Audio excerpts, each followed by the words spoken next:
Hello and welcome to Media Dialogues with Storyboard18. I am Delshad Irani and today I'm speaking to Mathew Chandy, Managing Director and Sleep Evangelist at DUROFLEX, and the company's Group CEO, Sridhar Balakrishnan. We're going to dig into the key trends and insights driving the brand's business and marketing strategies, a new campaign, and how the company is transforming to meet consumers and stakeholders' expectations. Hello and welcome to CNBC TV18. Gentlemen, it's lovely to have you on the show. Thanks for having us. Thank you so much for joining us. DUROFLEX, of course, has been a family-run business for a very long time. And over the past few years, you have been sort of transitioning the business into a more sort of professional setup, corporate structure. Just let's dial back a little bit over these sort of transformative years that you've had. And now, of course, that you're bringing in Sridhar as the group CEO. But going back, tell me how challenging that transition has been for you. And what are some of the factors continuing to drive this transition for DUROFLEX? Sure, thanks for having us, Dilshad. So I've been in the business for 10 years now, but like you said, we're a third generation family in the business. And I think one of our early goals was to make sure that we survive way past our third generation. And as you know, most family businesses don't get past the third generation. So we're 60 years into the business. I've been here for 10 years, and I think always believed that a combination of promoters and professionals is what it takes to scale a business and to scale a business across many generations. So over the last 10 years, we have constantly professionalized the business, brought in really good professionals from other good industries. And it's been a wonderful experience. I think we've benefited. The professionals have done well with us as well. Of course, we sometimes have some misses, but far more hits than misses. And the business has grown 10 times in the last 10 years, so far more hits than misses. And bringing Sridhar on board was just a next step in that direction of professionalizing the business and separating ownership and management. And we'd like to list the company in the near future. So these are all just big, strong steps in that direction. It's been challenging, but fun. But you're past those setbacks and those few years that were a little challenging for the company, of course, which you mentioned previously as well. Yeah, well, we're past those setbacks. We think there'll always be challenges. There'll always be some setbacks, but I think you just keep moving forward, and we're definitely past that. Yeah. Right. And of course, you have Sridhar now on board, who's just joined recently as the group CEO for DUROFLEX and Sleepyhead and all these sort of brands that you're building. Sridhar, tell me, what was your motivation, of course? You've come from legacy FMCG company, Marico. What was your motivation, of course, to switch categories essentially also now? Join DUROFLEX as the group CEO. What went through your head? I think one is if I were to look at the category, the income levels are rising across India. And if one were to look at the consumers in the last few years, there has been a radical shift in the consumer orientation towards health, of which sleep is an integral part. So, at least the way we look at it is that this category is certainly a tailwind category, which is likely to see a lot of action in coming times. The second is I was very impressed with the promoter's vision of actually becoming thought leaders in the sleep solution space and thereby creating brands which are loved by the consumers in the sleep and comfort space. Also, if one were to look at DUROFLEX'S track record, a 10x in the last 10 years is a super performance. And also, if you look at some of the steps that they've taken, whether it's in terms of having an entire range in DUROFLEX or in terms of launching Sleepyhead to make a foray into the D2C space, I think it indicates a strong orientation towards the consumers. So overall, all in all, given the stage the category is in and the vision that the promoters have, things seem to be an exciting place to be in, hence the choice. Absolutely. And like we were speaking earlier as well, there is an awareness about the importance of sleep. Yeah. just not about beauty sleep anymore. It's about sleep helping you to perform better in any aspect of your life. And while we'll get to that aspect of our conversation today, let me just sort of then come back to you, Mathew, and ask, what are some of the goals that you've set for the company, for the brands? And I'll ask the same of Sridhar, right? What are some of the goals you set for yourself? And what's the timeline for some of you? Mentioned, of course, you are looking at listing the company as well. What are those stepping stones? What'll get you there? So I think the long-term goal, having grown 10 times in the last 10 years, is to try and do that again. And that's one thing we'll be doing, working on doing together. So 2 years back, we entered the 1,000 crore club, which was a big milestone for us. So once again, we're looking forward and saying, can 1,000 become 10,000 one day? So that's the first big, but it's a long-term goal. We'd like to list in the next few years. It could be 2 years, it could be 3 years. I think a lot depends on business and when we feel we're ready to list. I think listing it's not a final destination for us. I think we'll talk about it really improving the sustainability of our business performance. And I think at the right stage, we'd like to list probably by 2026. In terms of what we want to do for the brands, I think we have a really young, fun, quirky, digital-first brand in Sleepyhead. Right. We'd really like to grow that brand because we think India is still very young. India is still very fun-loving, loves its entertainment, and lifestyle is very important as well. So I think Sleepyhead will continue to remain a very important, young, dynamic part of our brand portfolio. I was saying, in the recently concluded World Cup, we had a fabulous run where we were selling a lot of recliners as people sat back, rested, enjoyed the World Cup. So I think making some good, strong forays also into the comfort space.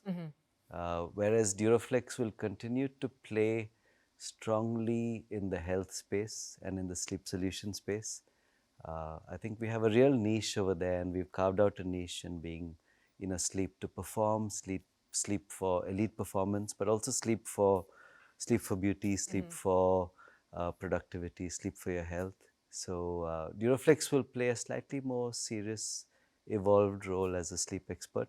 We have a wonderful team of designers and medical professionals who help us to design products and experiences around that. So we would like to be the go-to brand for Right, sleep and Sleepyhead, solutions. of course, like you mentioned during the World Cup, record sales of recliners. Yeah. While people sort of sat back and watched the matches. Lots of excitement on the pitch, off the pitch as well, of course. Sridhar, what are some of the goals that you have in mind? And especially, of course, when Mathew was talking about sustainably growing the business, right? You're looking at 10 years, not sort of just like a 5-year plan. So what do you have in mind? What are some of the goals that you've set for the business and for the brands?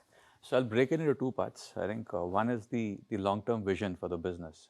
I think clearly it's to position DUROFLEX as a thought leader in the sleep solution space, and to ensure that Sleepyhead and DUROFLEX become the most loved consumer brands in the sleep and comfort space. And we strongly believe that if we grow 10x in the next 10 years, we will definitely be the largest brand in the sleep and comfort space in times to come. In terms of immediate priorities, I think one is to grow profitably, which is how do we strengthen our core market of South, and how do we grow more profitability in rest of India.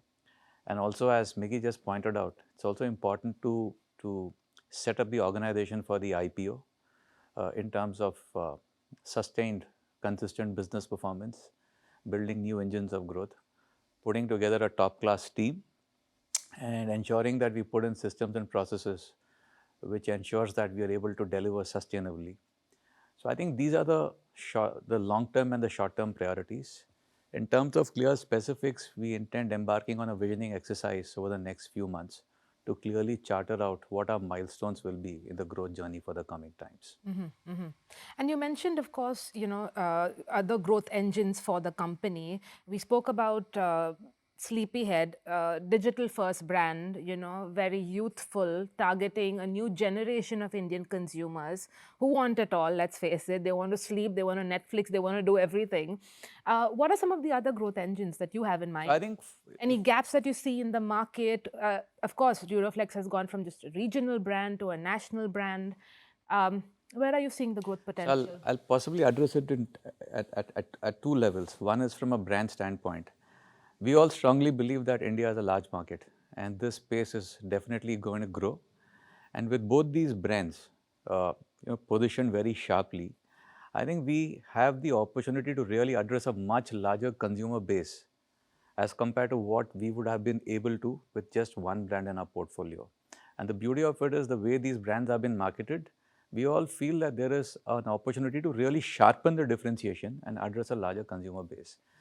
Then we'll have to now, then as Mickey just pointed out, we've gotten into furnitures, and in times to come, we will then figure out what are the adjacencies that lend themselves to extensions with respect to both the brands. That's actually work in progress.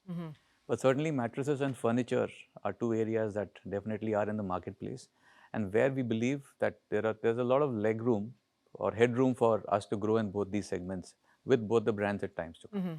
And of course, we were talking about the sleep economy right Yes. now, the awareness in sort of the consumer space, mind space. So that is truly evolving. But let me just also ask you, when you mentioned, of course, you want to build these two brands very distinctly, and Yes. I'll sort of get your thoughts on this as well, Matthew. Does that mean you are perhaps having a more conscious way of detaching Duroflex from Sleepyhead and Sleepyhead from Duroflex? What are your thoughts on that? I wish I had absolute clarity, but both brands actually grew up with a certain level of detachment because they grew in very in different business units, and it was quite intentional as well. Sleepyhead was meant to stay younger, uh, much more of a lifestyle brand. So it also didn't draw a lot on Duroflex. So actually both brands grew up on their own. Both have achieved scale now. And in terms of Sleepyhead, what does it contribute in the overall sort of business, and where is it at? So in terms of revenues, Sleepyhead is about a 200 crore brand. It's about 15% of our revenues. Through Sleepyhead, I think Duroflex group, the entire group became far more digital, far more D2C. So overall D2C is now 1/3 of our revenues. So Sleepyhead is 15% of that, and we do an almost equivalent business in Duroflex as well. And it would be fair to say that that going forward is going to be a massive growth engine for Duroflex as a whole, as the group, when it comes to the D2C play. Yeah. So I think as Mickey pointed out, the beauty of the current portfolio is both the brands are very differentiated in terms of the consumer audience they both target. So I think where they will continue to operate and cater to different consumer segments. But I think where there is scope for synergies is in rest of the value chain, whether it's in terms of manufacturing, whether it's in terms of third-party procurement, whether it's in terms of supply chain. So it's a tricky balance of ensuring that both the brands continue to retain their identities in the consumer's mind, and we basically extract efficiencies by consolidation in the entire value chain. So that's how we're looking at it going forward. Right, right. Yeah, I think there's also maybe another opportunity where, you know, when you're young and you're kind of Netflixing and chilling, you think more about Sleepyhead. And as you grow a little older and your health starts to deteriorate a little bit, and you realize that sleep is actually pretty important, there's an opportunity to transition a Sleepyhead customer to Duroflex. It's not an easy transition, but I think we'll find a way to do it over time. Our biggest competition is Netflix, the mobile phone, Of course. caffeine, Screens. caffeine, alcohol, and all other dopamine. You had Alia Bhatt not too long ago as a brand ambassador, and then you had the campaign with Virat Kohli, which fared well for the brand. It was part of sort of the World Cup package. Tell me what were some of the sort of measures of success for you for that campaign, and also just dial back a little bit and tell me how it happened. Sure. What was the rationale behind bringing Virat on board?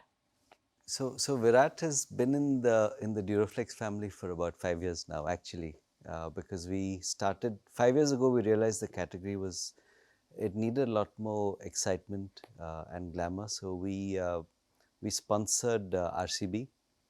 So Virat has we're proud to have had Virat on our mattresses for 5 years. But I think and then we went down the route of also trying to attract a younger, slightly more feminine audience when we went with Alia, who's young and fearless and needs her beauty sleep. But in the last year, we felt the need to come back to our roots of talking about sleep and health and fitness, and I think we couldn't find a better ambassador for this entire fitness and health regime than Virat. So we went back to Virat, and it's been a magical 6 months.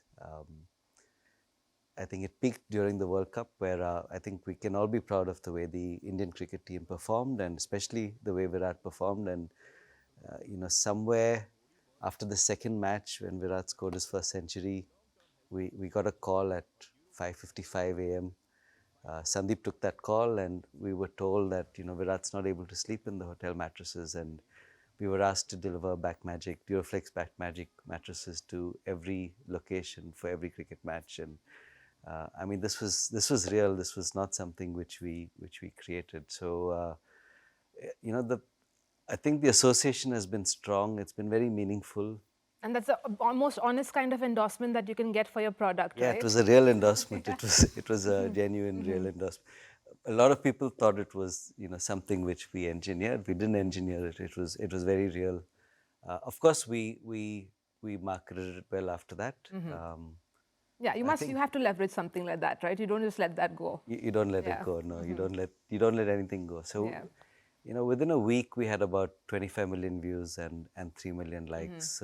So it really gained traction, and it was a very credible, meaningful campaign for us, and something we'll do for the next 3 years. But also when it comes to sort of some of the other consumer groups that you are targeting, I know that there is work that you all do specifically with communities of mothers, for instance, and you all had this campaign on lullabies, ancient lullabies. Tell me a little bit about that and how those as well fare for you, because I see an interesting play between sort of, large big sports celebrity-led campaigns, then you have your digital activations. What's the mix like, and what are you currently spending in terms of your media spends? So I think Sounds of Sleep was one of the most fun campaigns that we did. It was born out of an insight. We've been studying sleep patterns through the life cycle of an individual, and we discovered that young parents are the most sleep deprived people. Yeah, so especially young mothers are extremely sleep deprived, and sleep is very important for the infant, because that's when they consolidate everything that they've learned through their day. So infants actually sleep for 18 hours, and that's when they remember everything that they Lucky learned. them. Yeah. So we also found that there are some very magical lullabies from every corner of India. Maharashtra, Marathi lullabies, Bengali lullabies, Punjabi lullabies, Telugu lullabies, which are almost forgotten. But there was this very meaningful tradition of mothers, grandmothers, even fathers singing lullabies to their kids while they fell asleep, and they drifted into this magical sleep. So we went around, bringing back these lullabies, getting young, very talented musicians to sing them. We did a partnership with YouTube and with Sony 2 years in a row. So we launched this 2 years in a row over the World Sleep Day. And I think each of those lullabies, we had 25 million views every year. And I think now we've lost track of how many views they have, because they've gone onto the streaming platforms and they just streamed every day, Right. every night rather. So we moved away from celebrities, we moved into music and entertainment and sleep. And we have a property called Sounds of Sleep, which I hope will survive way beyond any celebrity ever will. So I think digital partnerships and entertainment really. What sort of key learnings have you brought here from there in terms of where you want to take the brands now? And tell me, like in terms of the category also, what were some of the things that sort of, stood out for you when you came on board as the group CEO of Duroflex? The radical shift in the consumer mindset, I think two shifts. One is across categories. One, I think we are experiencing and seeing a shift in terms of consumers moving from the unbranded to the branded space. And that's happening, it's ubiquitous. I mean, it's at different rates, but it's certainly happening across categories. Second is the overall relevance of sleep in the health of an individual. I think this is let's put it this way, the awareness has gone up dramatically, and this is something which is really going to grow really, really fast in coming times. So I strongly feel that this category in particular is poised for explosive growth in coming times. So one is the overall category would grow, and second is we see a shift happening from the unorganized to the organized. So that's the piece. And I think in terms of opportunity, I think as we just called out in our conversation a while back, I think both the brands have a long way to go in terms of addressing completely different consumer types. I think there's a lot that can be done in terms of sharpening our channel strategy also across the country. And I think if we have to grow from where we are to 10 times the size in the next 10 years, we've got to do a lot of work in terms of building capability in the system, whether it's in terms of talent, processes, systems, the overall digital landscape, etc. And I think in terms, from an immediate term standpoint, readying the organization for the IPO, I think these are areas which are important. I think the fact that after having spent time in Marico, I've worked in Star, and I've also run ACC, which is a listed enterprise. And somewhere I feel those learnings would certainly help us in listing and running Duroflex later as a listed enterprise. Well, thank you so much for your time, Mathew, Sridhar. It was lovely chatting with you, of course, and so much excitement in the sleep category, right? Thank you. Thank you so much. Thank you for having us on the show. Thank you so much.